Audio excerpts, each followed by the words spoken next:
Yeah, so here we go. Hello, everyone. Thank you very much for joining this session. I really appreciate all of you coming. I know it's very early in Europe and in the US. Yeah, so it's good that as a global community we can actually hear everybody. It's great that Learning Planet Institute has organized this particular festival and allowed us to contribute whatever we were doing in our silos, I would say.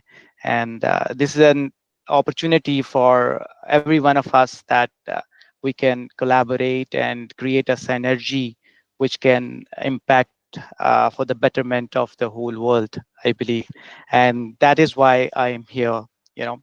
So this particular session, I'll be leading with my 9 years old son. He'll be joining soon uh, as we proceed with the meeting. Uh, the the main agenda of this particular session would be parenting unschooling connection.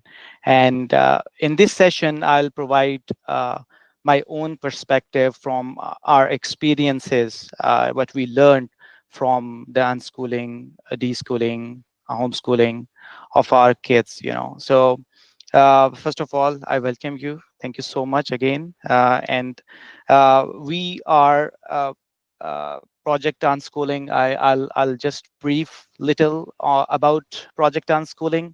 Like I've mentioned that I'll be sharing my experience, and since we've been doing this alternate educational pathway for our kids, and we learned so much, and we wanted to share our experience, and that's why we created this Project Unschooling. And the objective of this particular project is not to reinvent the wheel. Actually, what we want to do, we want to unschool parents. We want to nurture the mindset among parents that look, there are many other things other than school. Schools and learning and education are totally different things. This is the agenda, and here we will be connecting our community with all of you, so that you would get inspiration that how people from different backgrounds are actually going for this child-led or interest-led approach, you know. And we believe that every child should be nurtured in the most natural way, you know, because we always learn, and somehow we have created those silos, those boxes wherein we're going to put our kids, and we do not know sometimes that it's going to kill our children's inherent ability and capability to learn according to their interests. So this project, Unschooling, is aimed towards empowering parents so that they would understand their children interest, and then they would start this journey. So I'll explain that how we actually learned this journey as we go along with this particular presentation. So here would be the agenda of this particular session. First of all, we'll be talking about unschooling from parenting perspective, because whenever we talk about alternate paths to education, we always think about homeschooling and all those things where we are bringing schools into our house. But our experience is very different, you know. So I want to talk about the parenting mindset, which would lead to a different perspective to this educational alternate educational pathways. So, and then we'll be talking about little on parenting styles. It's a psychological stuff. A lot of research have been done on this particular topic, so I will just touch base because this would be the foundation where I'll be leading you towards parenting positioning and parenting audit. And I'll explain that what we learned, that why it is important to position yourself on a graph where you can actually see where you are right now in terms of your parenting style. And then I'll provide a benchmark that how you're going to compare your present position and do a little audit, and then devise some strategies that how you're going to go to that ideal level where you can nurture your kids according to their interests. And then I'll talk about little about the mindset, that how we can adopt to the unschooling mindset. And in the end of this session, I'll ask Aarfeen, my son, to explain his journey and how he has been going through with this particular deschooling, homeschooling, and unschooling transition of this alternate pathway. So that would be really interesting. So here we'll talk about the first and the foremost topic, which is like parenting perspective.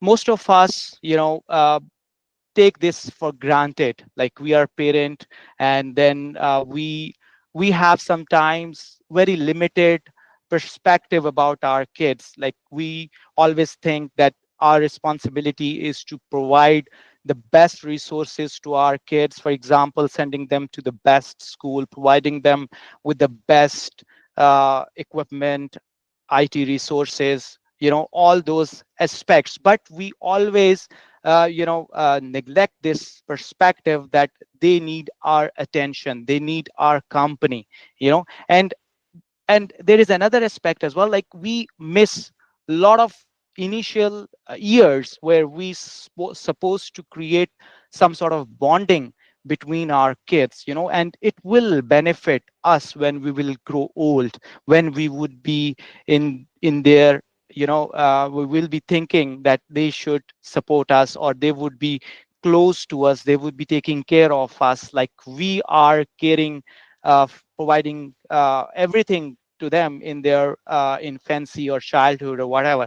So those years are really important, especially from year 1 to year 13, I would say. These are very, very sensitive years where children are nourishing and they are developing their relationship, their emotional intelligence, and their bonding with their parents. And parents has to think from this perspective, because most of the parents, they would be doing corporate jobs, and they would always think about empathy, and like going into the customer's shoe and think about customers first. And I think it's an opportunity for parents to deploy that empathy in terms of their parent, in terms of their children relationship as well. They need to actually live in the past, I would say, and this is really important.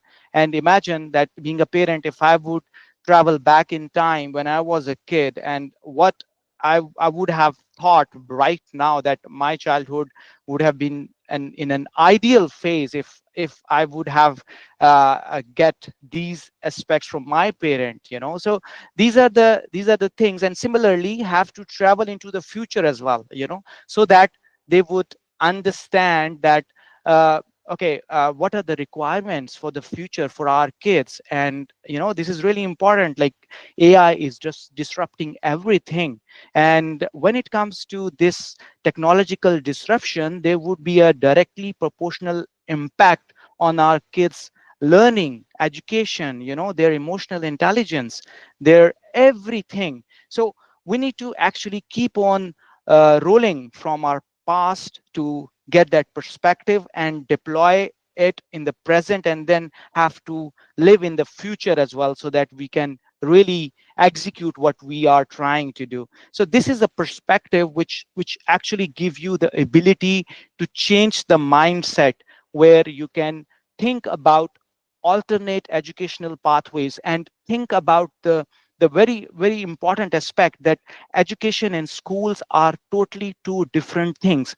Learning is something which needs to be a lifelong process, and it needs to be embedded into our child development. They, whenever they're learning anything, they should know what needs to be unlearned and what needs to be relearned. So this skill is really important, and this will only come if they're out of the box. So having said that, when we have that type of mindset created, this is something which is very important, and I believe that most of you would have gone through this psychological studies where uh, psychologists, psychiatrists, they have actually studied these two factors, like what kind of like parents have two types of variables, right?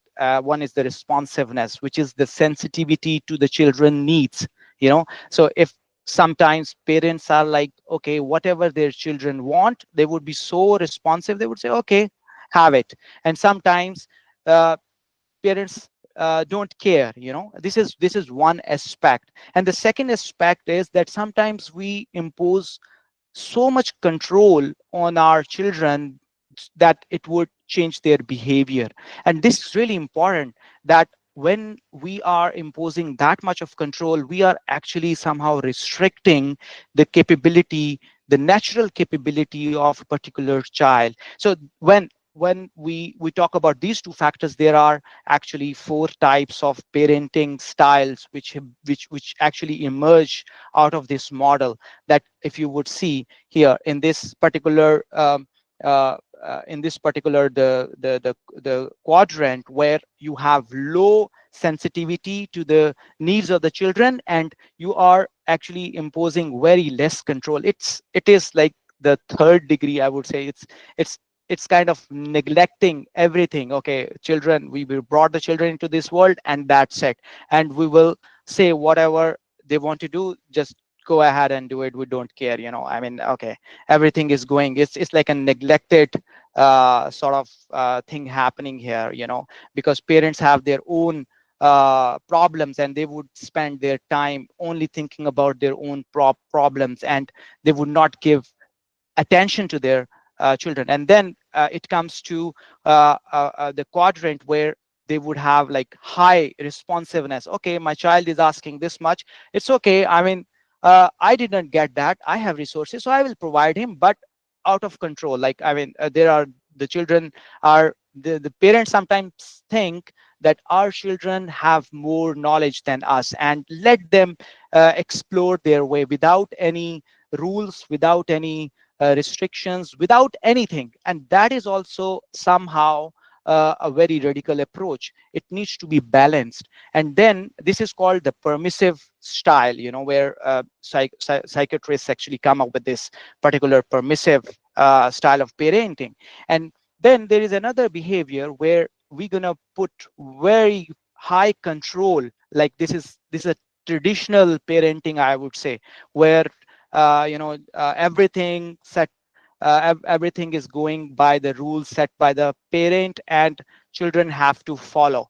And in this particular style, we are actually killing the children's ability, natural ability to understand things. And then when we talk about the ideal phase, I would say, where we have the balanced approach, where we have the responsiveness as well to the needs of our children, and also we set the rules, and those rules are actually coming by negotiation. The children and the parents, they are actually having the negotiation thing going on. They would set the rules.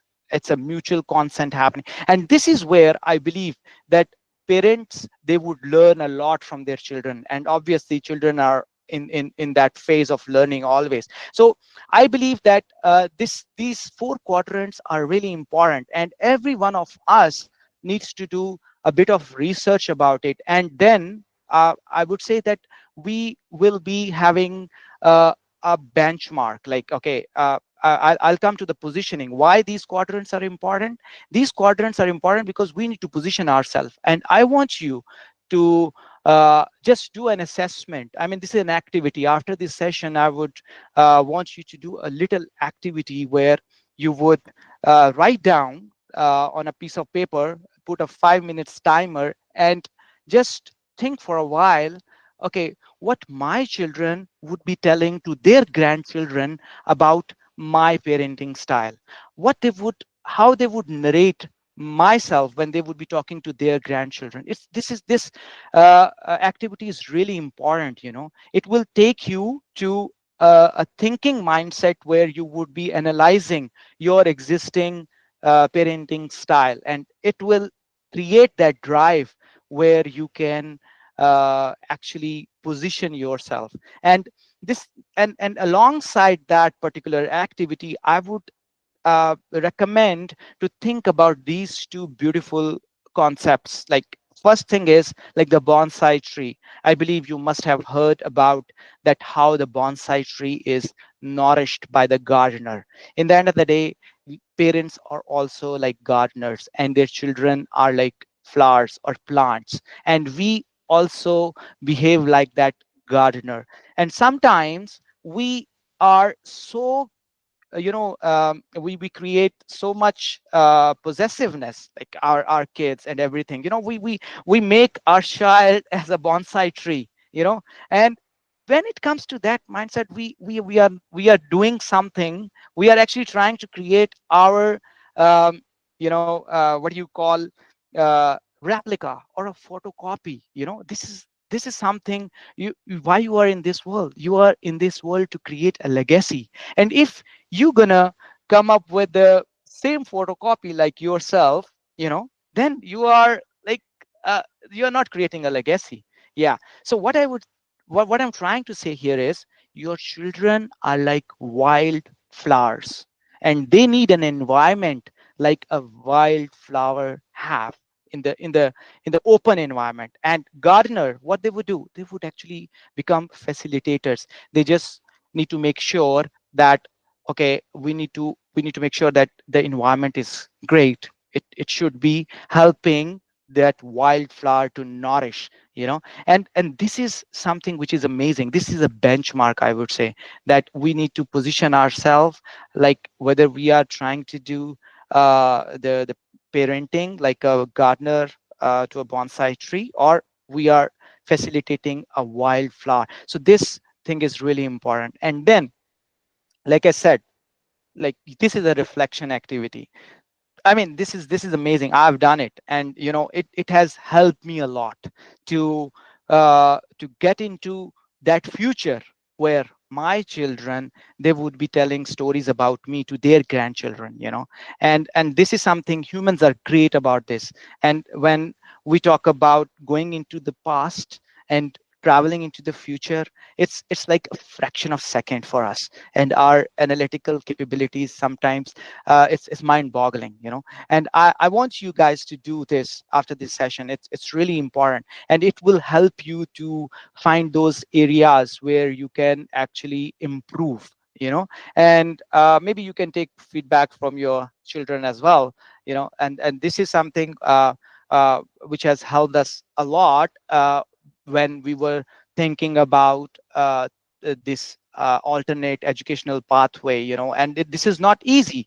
Being a parent, imagine that you are coming from a system, and we always think that, okay, it's a safe place. Any educational institute is a very safe place for our kids. But we forget that we will not leave our children into any neighborhood for 6 hours every day, because we will be conscious enough that, oh, we do not know those guys, who are there. One or two, three times are okay, but every day we would not do that. And then just imagine, you are going into an office every day. I mean, opening your computer, doing the same thing again and again and again. For how long you can survive that?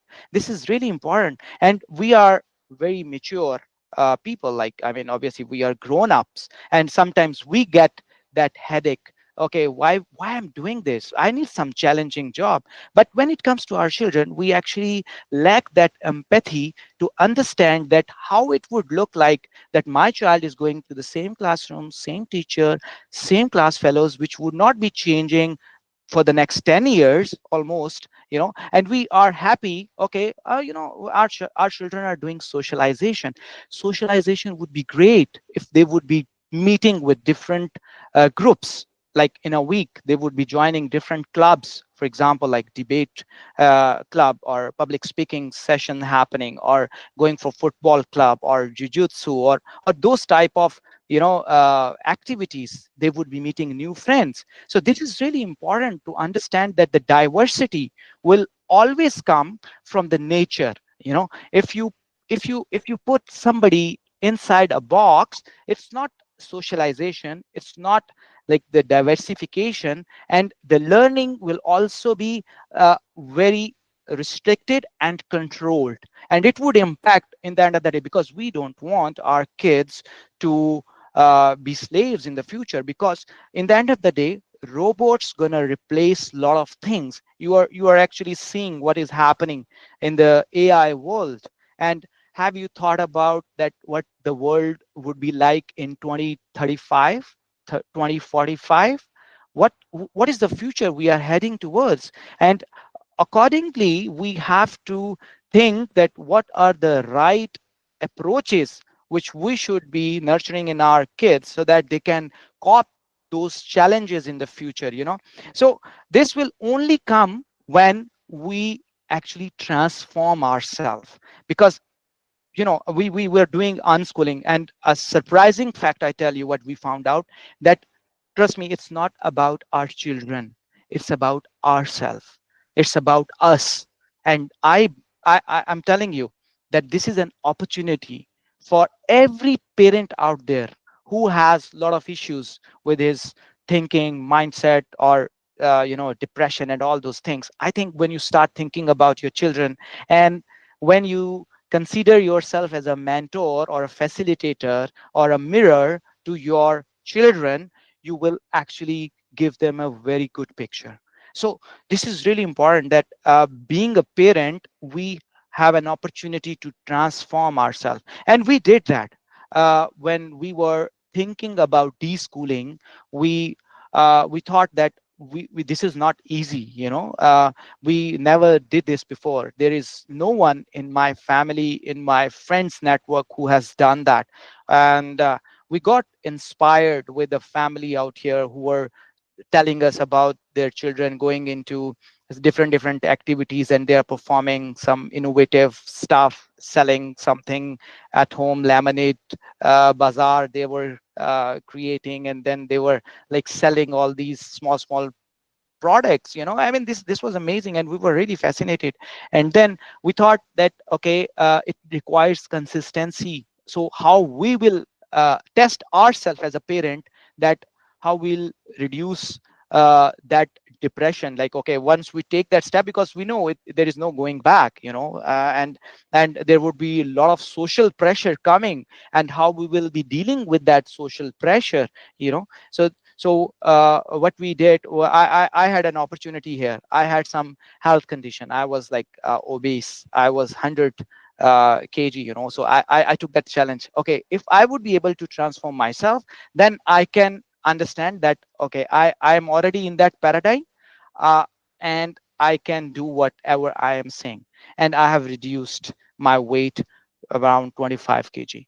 And in the year, in 1 year's time, it was great. So then we took that decision. And why we took that decision? Because we were sure about being a parent to our children. We have that mindset ready right now, that we can take this uh, I would say revolutionary step, which because we have not seen anywhere in our family or friends who are doing deschooling. So anyway, so the point what I'm trying to make here is that parents have an opportunity, when they think about their children, to transform, to get what they have not achieved in their past. So every one of us should think from that perspective, and adopt to this unschooling mindset, because it's about us as a parent to unschool ourselves, because we come from a system, and we want to be part of the system. Unless we deschool ourselves from this mindset, which have been nourished over a period of 30 years, 40 years, especially those who are working in the corporate environment. And it sucks everything out of us. Like, okay, all the creativity is gone. So this is something which is, I believe, every one of you would agree. And now I want to introduce Aarfeen, because whatever we have done, Aarfeen is a product actually.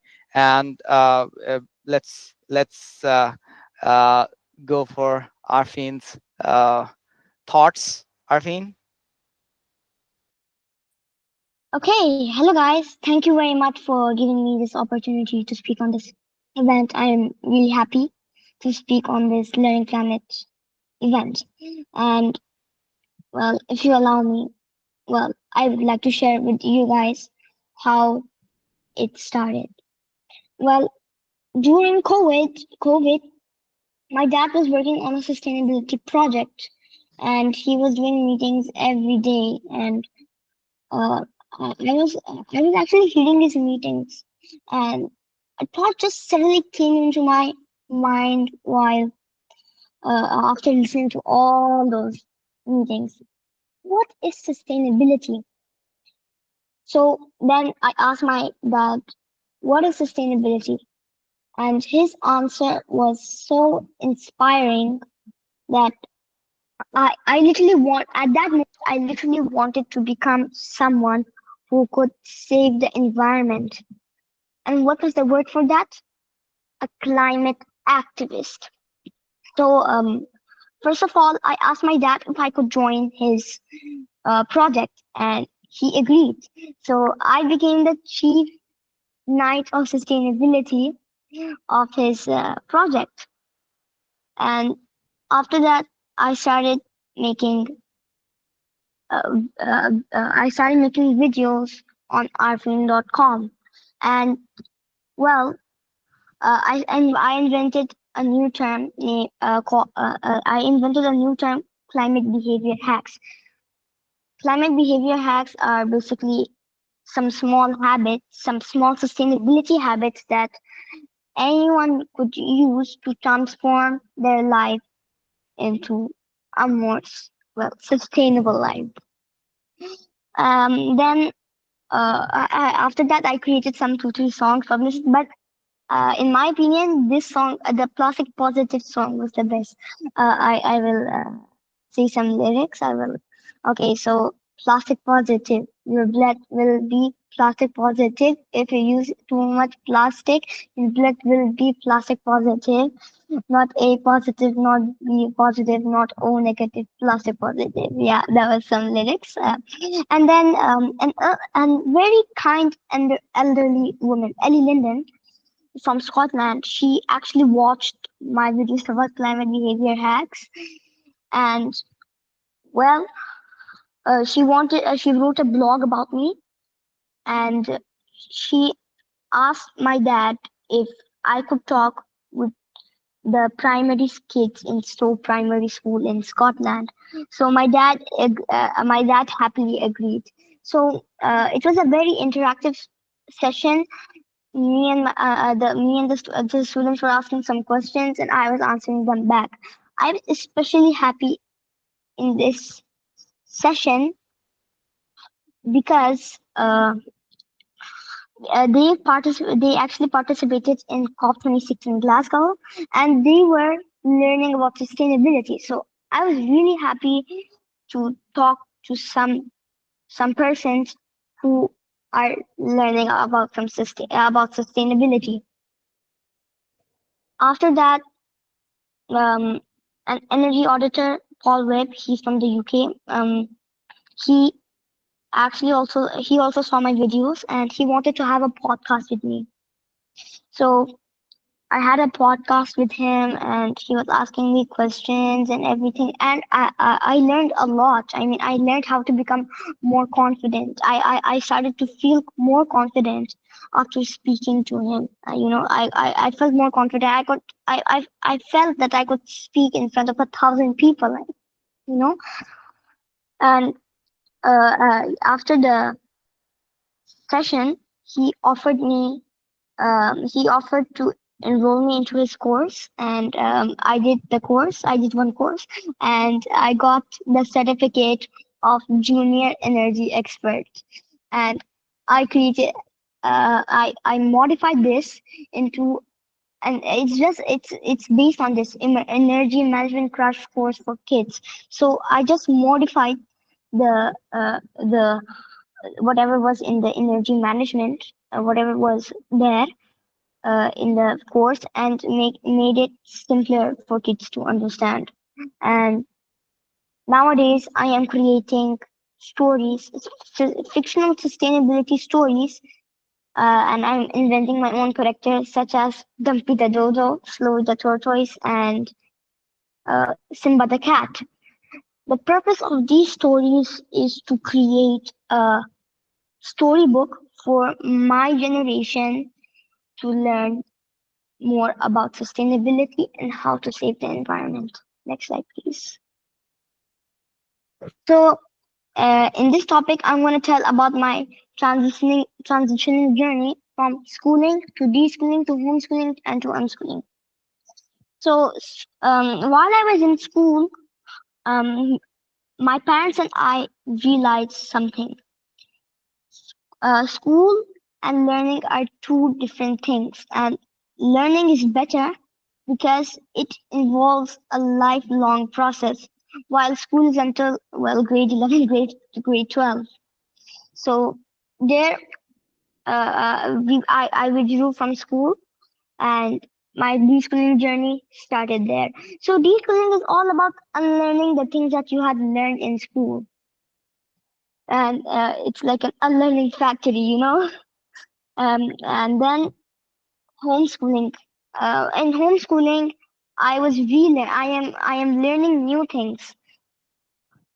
I'm not relearning now. I'm learning new things. But what I thought I need to focus on, I wanted to focus on these subjects and skills, which includes um, math, language, including English, Urdu, and Arabic, and science. And in my skills, I wanted to focus on swimming, football, Brazilian Jiu-Jitsu, roller skates, table tennis, um, basketball, and a little bit of cricket and running around, you know. And now there, my homeschooling journey ended and my unschooling journey started. Now, the difference between homeschooling and unschooling, I'm just telling for those of you guys who don't know, homeschooling is a fixed schedule. It's a fixed schedule. It's just school. It just brings school to home. That's the only difference. Unschooling is where you get to pursue your own interests, and then you get to transform these interests into professional skills. I said to my dad, "Hey, Dad, I don't want to do football, and I want to focus on Brazilian Jiu-Jitsu more." My dad said, "Okay, I'll withdraw you from football, and I'll make you focus on your Brazilian Jiu-Jitsu a little. I'll make you focus on on your Brazilian Jiu-Jitsu more." And it's about pursuing your interests. So, I'm in the exploratory phase. I haven't figured out what is my interest yet.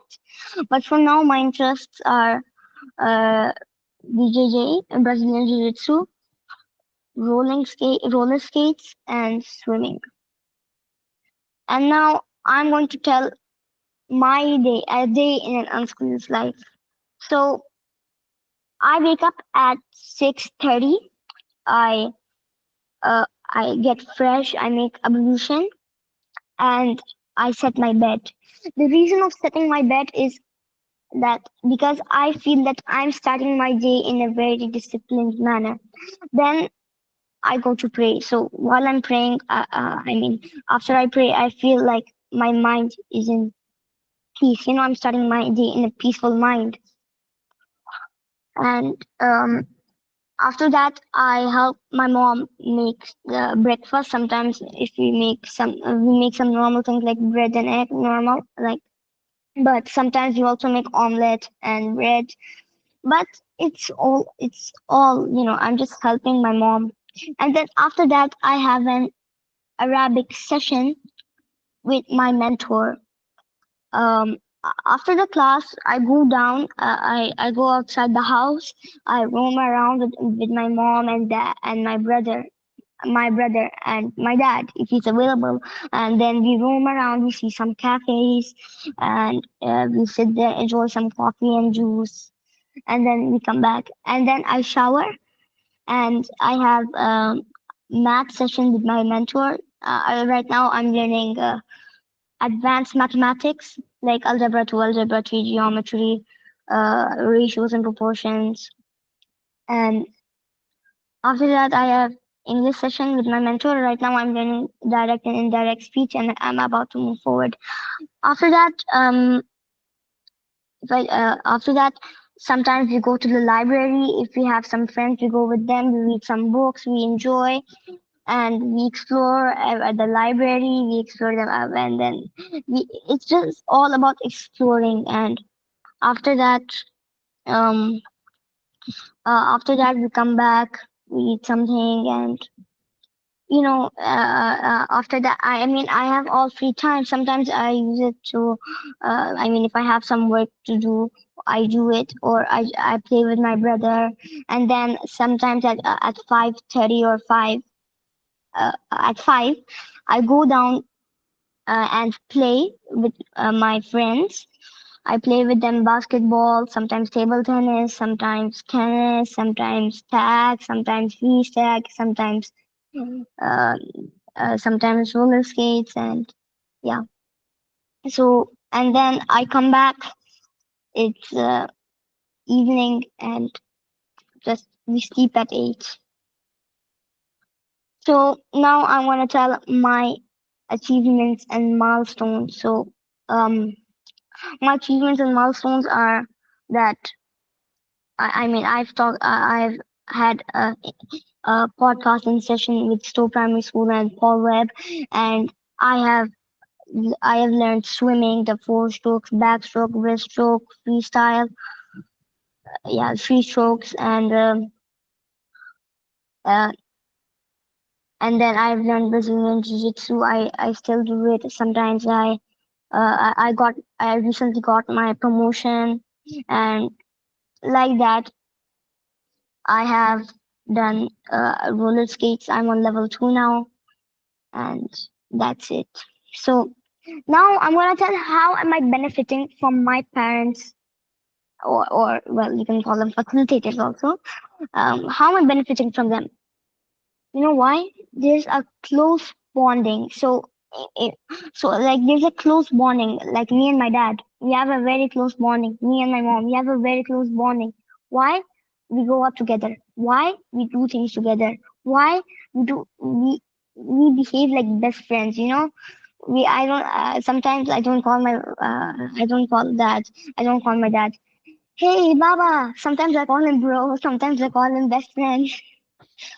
And if you have a close connection with anyone, you can do with them whatever you want. It's like if my father would help me to create all these slides. My father helped me to create to help me to speak in this event. My father did everything for me, everything for me to just live a good life, start a business, and just relax. My and that's why parent-child collaboration is the only thing. Next slide. So now I'm going to tell how I envision my future. Well, I am in an exploratory phase, so I haven't figured out my interests, uh, like I said earlier. And but then actually, right now I told you my interests, and I want to transform these interests into professional skills. So if you, for example, if someone puts 10,000 hours on one skill, he will become the master of it. So, for example, if I do Brazilian Jiu-Jitsu for 10,000 hours, I will become a master of it. And now, my future vision is right now, I really want to become a doctor and a scholar. Why? Two reasons. Well, the first one is a funny reason. Second one is a very, uh, okay. So first one, the words both rhyme, doctor and scholar. But second thing, doctor heals the external body, and the scholar heals the soul. So I want to become both. And yeah, that was it. Thank you very much. And Yeah, ask thank your you, question. Aarfeen. Thanks a lot, Aarfeen. Yeah, it was good. Thank you very much for your time. And yeah, I mean, this is something which is, I think, way forward. And this is important as well. Me telling you about this exploratory phase, because somehow children need to learn something. And like Aarfeen has mentioned, that he is in the exploratory phase. What does that mean? It means that the we are actually spending time with our kids to explore their interests. And how we are doing it, we are actually asking our kids to write journals every second day, third day. And this is something which is really important. Being a parent, I would recommend all of you that you should ask your children to write their journals maybe once in a week or twice a week. What it would bring down on paper, their inherent interests. And from there, you will actually know that what are their interest areas. And then these areas you start picking up over a period of time when it get mature, and then you start working on those interests and transform them into skills.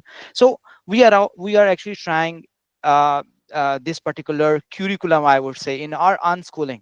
And this is something which we are bringing in the project unschooling as well. I'm working on on an app where our objective is to list down certain aspects, certain algorithms, where that algorithm will actually capture the the interests from the pictures, from the journals, from the videos. And then they will help to AI will help to extract the interests, and then those interests will be converted into professional skills with the help of respective mentors. And this is amazing. Actually, for our kids, we need mentors, not teachers. We need mentors. And this is something which project unschooling is all about. And I think we still have 15 minutes, and I intentionally had that 15-minute session because I want from the audience to please come up and share your feedback and share your experiences if you have any, which can which are aligned with Project Unschooling's vision. So please just turn on your camera and uh, share your thoughts, or if you have any questions, please. Anyone?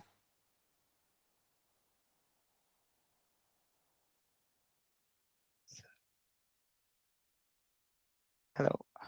Yeah, hello. Good Hi. morning, everyone. Yeah, good morning, everyone. Good morning. My name is Julius Onia, from Nigeria, and I want to commend your good work. And you're doing a lot of work for the youth.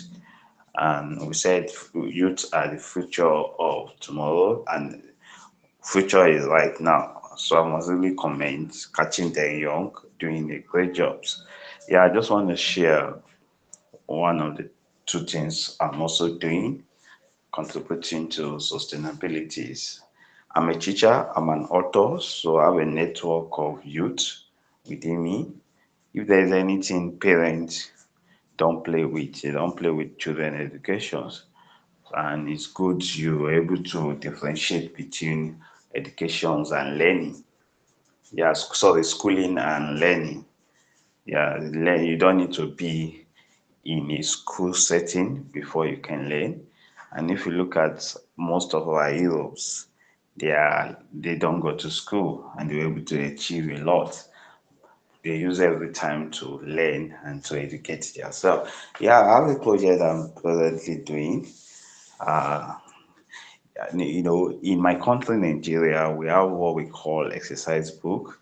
And at the back of that exercise books, you have times table, 2 times 1, 2. And it's easier for students to learn it because it's always close to them. So we came up with an idea. Instead of having all those things at the back of exercise books, why not have climate education, sustainability, like what your poet said, like telling them those small things you can do on your own to save the planet. And like you are going out, you have to switch off your phone and you have to switch off all the lights. Yeah, you have to take less shower and short distance instead of entering car.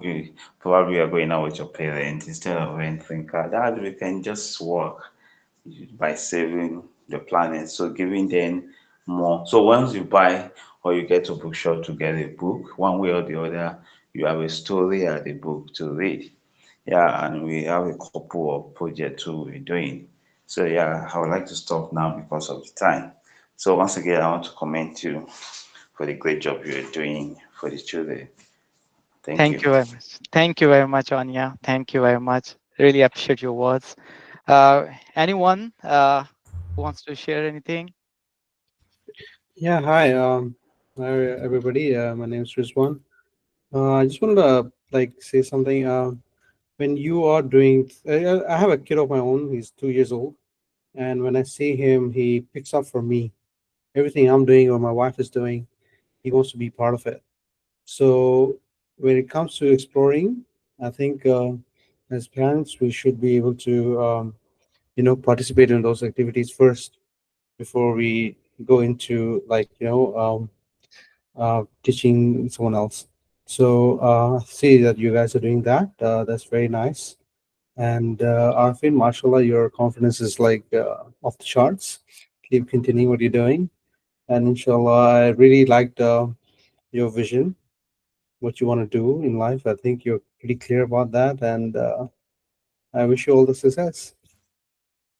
Right. Thank you very much. That was great. I appreciate your words. Thank you so much, Rizwanvi.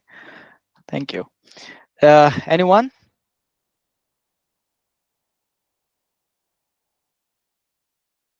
No one? All right. Uh, Yeah, so thank you very much. This was really a great session, and please feel free to visit projectunschooling.com and drop us a message.